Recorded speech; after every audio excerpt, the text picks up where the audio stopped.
5, 4, 3, 2, 1, 0. Weekend confirmed. Ignition.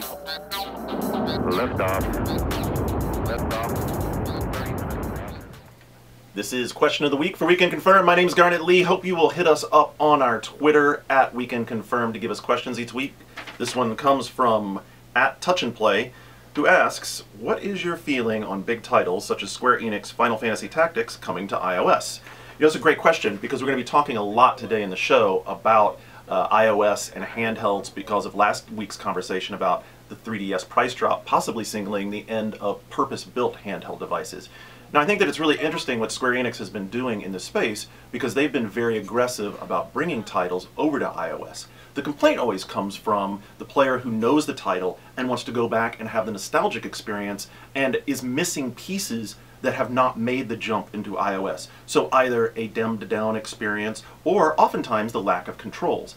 So I think it really is a question of, does the game work properly in the iOS format? The iPad's a great display, but we all know it doesn't have buttons, it doesn't have tactile buttons, and it doesn't have a stick.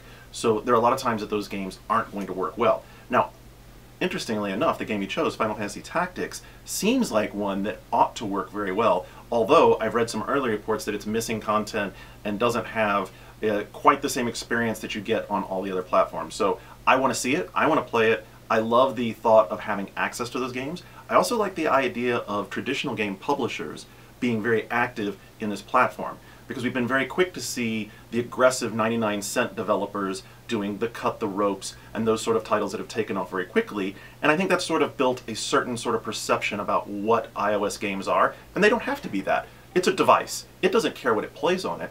If we could get more game developers and more game designers actively engaged in making other experiences, then I think that that's just good for all of us, especially if we play iOS or Android games.